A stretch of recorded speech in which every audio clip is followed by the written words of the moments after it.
Good morning, students. Welcome to the science class.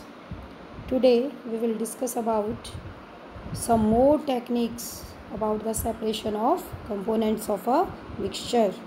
Today we will discuss about chromatography and distillation techniques. Now, chromatography. Chromatography is the process of separation of components of a mixture. Okay, it is a process of separation of components of a mixture in which we use to separate colored component from a liquid by using a filter paper or blotting paper. So this method is used for separating colored components from a liquid by using a filter paper or blotting paper. Okay इसमें हम क्या करते हैं, किसी भी mixture में से उसके कलर्ड कंपोनेंट, एक लिक्विड के में अगर कलर्ड कंपोनेंट हैं, उसके अंदर डाई या कोई कलर मिक्स है, तो उसको बहुत सारे कलर्स मिक्स हैं, तो उन कलर कंपोनेंट को हम क्रोमेटोग्राफी टेक्निक से अलग करते हैं. The word chroma in Greek meaning colour. जो क्रोमा वर्ड है, क्रोमा मीन्स ग्रीक में कलर होता है. So this technique was first used for separation of colours. So this name was given as chromatography. It is used for separation of colors. Okay. So chromatography is the technique used for separation of those solutes that dissolve in the same solvent. So solute that is color को अलग करने के लिए liquid में से हम chromatography technique का use करते हैं. Now what is this technique? What happens in this technique? Let's discuss. Now put a drop of ink near one end of a strip of filter paper and dip the end of a paper in a test tube containing water. इसमें क्या करना है, देखो आपको एक filter paper लेना है और उसके बाद में नीचे से फ़िल्टर पेपर है, नीचे से आपको 3 सेंटीमीटर ऊपर एक पेंसिल से एक लाइन ड्रॉ करनी है. और उसके बाद में आपको उस लाइन पे, जो आपने फ़िल्टर पेपर में नीचे से 3 सेंटीमीटर ऊपर लाइन ड्रॉ की है, उसमें एक ड्रॉप इंक की, कोई भी वाटर सॉल्युबल इंक हो सकती है, स्केच पेन वाली या कोई भी फाउंटेन पेन वाली, तो एकदम उस लाइन के सेंटर में वो ड्रॉप आपको उससे लाइन से लगाना है. फिर उसको आपको लेट इट ड्राई, उसको सूखने दीजिए. अब उसके बाद में आपको पता है कि ink is a mixture of 2 और more coloured component. Okay. Now अब आपको क्या करना है, उस फिल्टर पेपर को आप एक टेस्ट ट्यूब में डाल दीजिए या एक दूसरे बीकर में आप रख दीजिए जिसमें कि आपने पानी रखा है. ये आपको ध्यान में रखना है कि फ़िल्टर पेपर को आपको जार या ग्लास या बीकर या टेस्ट ट्यूब में रखिए जिसमें पानी है, लेकिन जो ड्रॉप है इंक की, वो जो पेपर के ऊपर आपने ड्रॉप लगाई है, it just above the water level. जो पानी लिया आपने टेस्ट ट्यूब में या बीकर में, वो इंक का लेवल उससे ऊपर होना चाहिए, पानी नीचे होना चाहिए. Okay. And then keep the paper, filter paper in the test tube. Okay. And leave it undisturb for some time. Okay. Leave it undisturb for some time. You know that filter paper have pores, so it absorb water.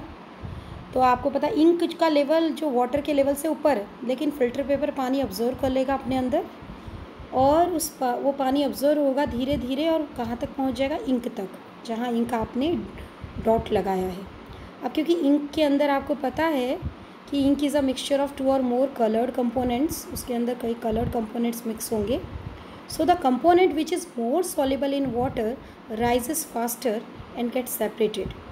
सो वो component जो कि ink में ज़्यादा soluble है, पानी में ज़्यादा soluble है, वो सबसे पहले राइज़ होना शुरू होगा, सबसे पहले ऊपर उठेगा और सेपरेट हो जाएगा.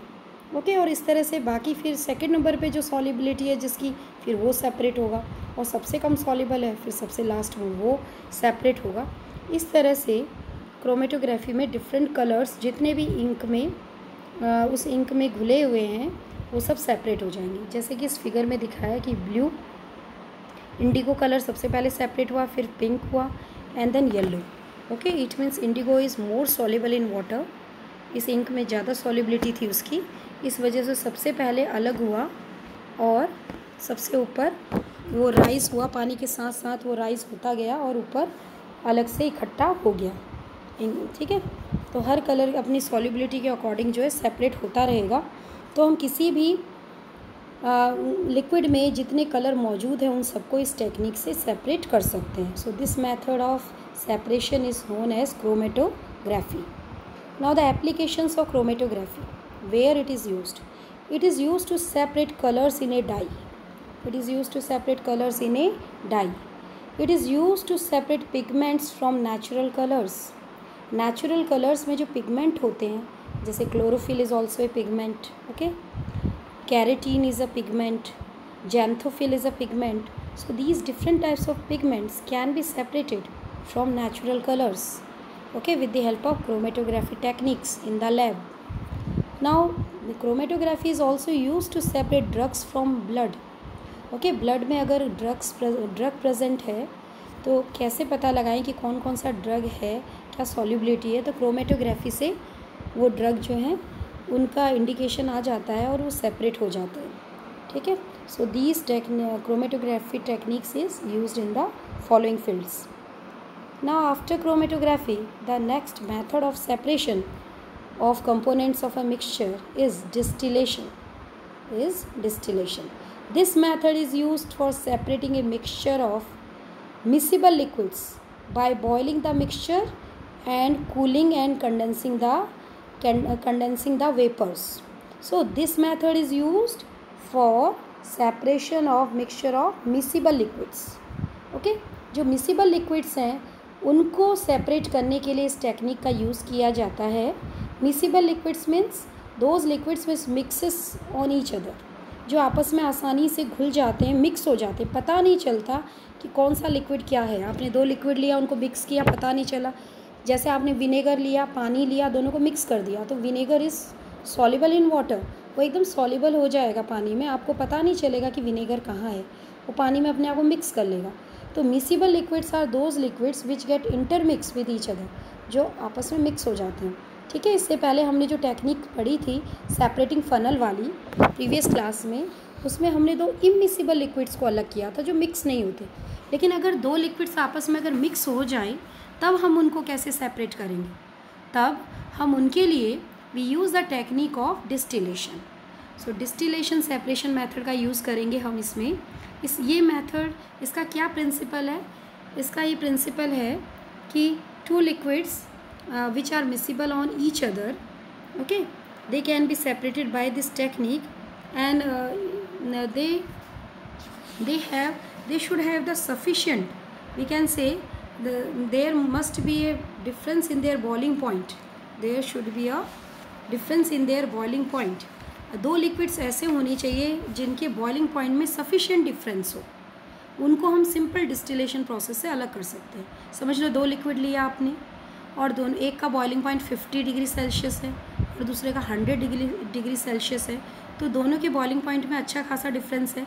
एक के वेपर्स पहले बन जाएंगे, उनके वेपर्स बनकर उनको कंडेंस करके आप उसको अलग इकट्ठा कर लो, और दूसरे के वेपर्स बाद में बनेंगे, तो बाद में आप उसको बाद में इकट्ठा कर सकते हो।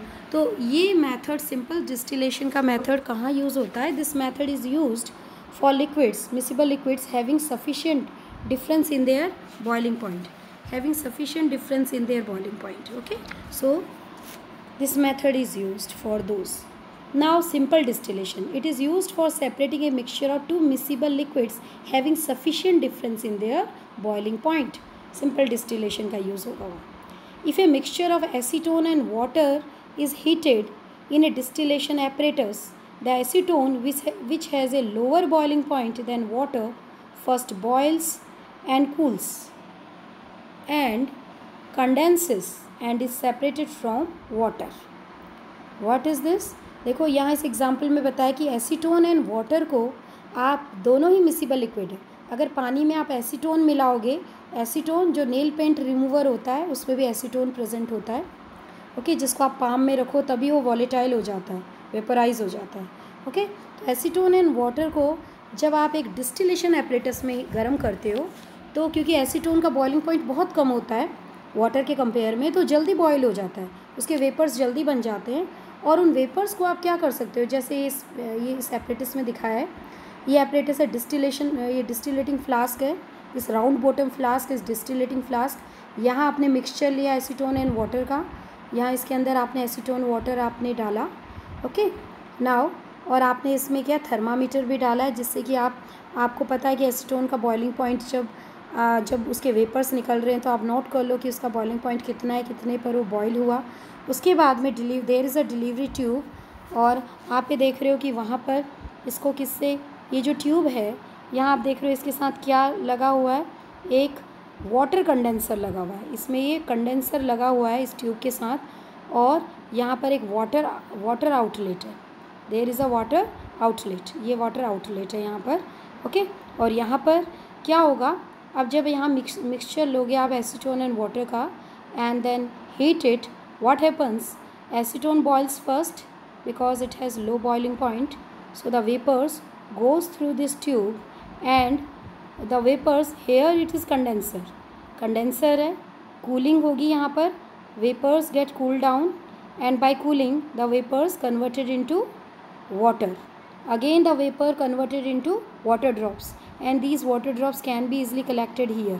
और इन वाटर ड्रॉप्स को आप आसानी से क्या करोगे, यहाँ पर कलेक्ट कर लोगे, जैसे इस टेस्ट ट्यूब में, या आप कह सकते हो अलग से बीकर में वाटर ड्रॉप्स कलेक्ट होते जाएंगे। सो कंडेंसर क्या करेगा, उन वेपर्स को कंडेंस करेगा, तो ठंडा करके वाटर ड्रॉप्स में कन्वर्ट कर लेगा, ओके। और यहाँ पर वाटर आउटलेट है, जिससे कि वो ठंडा पानी उस कंडेंसर में भरा जा सके और वेपर्स जो है कंडेंस हो सके, और यहाँ पर अलग से उनको आप सेपरेट कर सको।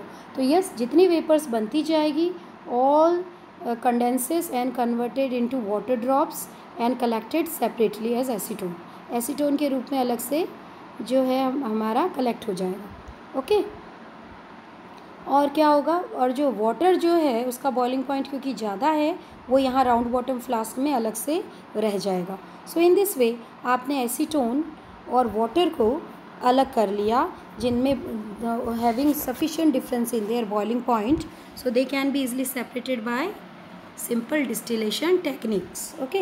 But sometimes it may happen that two or more liquids are present and they have not sufficient difference in their boiling point, then how can they be separated, okay। कभी ऐसे होता है कि दो या दो से अधिक लिक्विड्स प्रेजेंट हैं और उनके बॉइलिंग पॉइंट में डिफरेंस भी सफिशिएंट नहीं है, वो आपस में इंटरमिक्स हैं, तो हम कैसे उनको सेपरेट करेंगे, okay. For this there is also a distillation method, but this distillation method is called fractional distillation। इसको हम कहेंगे fractional distillation। इस तरह के लिक्विड्स को हम fractional distillation से अलग करेंगे। Now what is fractional distillation? It is used for separating a mixture of two or more miscible liquids whose difference in boiling point is less than 25 Kelvin। अगर ये इस तरह के लिक्विड्स को, दो या दो से अधिक मिसिबल लिक्विड्स, आपस में मिक्स होने वाले लिक्विड्स को अलग करने की टेक्निक है, जिनके बॉइलिंग पॉइंट में डिफरेंस 25 केल्विन से कम होता है, उनको हम इस टेक्निक से अलग करते हैं। Now what happens, the apparatus used for fractional distillation is similar to that of the simple distillation, except that a fractionating column is fitted between the distillation flask and the condenser। इसका apparatus कुछ वैसा ही होता है जो simple distillation जैसा, बस there is a difference that ये distillation flask है हमारा, राउंड बॉटम फ्लास्क जो डिस्टिलेशन फ्लास्क है, ये between distillation flask and condenser और डिस्टिलेशन फ्लास्क के बीच में एक फ्रैक्शनेटिंग कॉलम जो है ऐड किया जाता है। This is the fractionating column. एक फ्रैक्शनेटिंग कॉलम को हम ऐड कर लेते हैं दोनों के बीच में, ओके। नाउ फ्रैक्शनेटिंग कॉलम जो होता है, इसमें क्या होता है, the fractionating column has glass beads, इसमें ग्लास की बीड्स लगी रहती हैं, ग्लास बीड्स होती हैं, which increases the surface for vapours to cool and condense.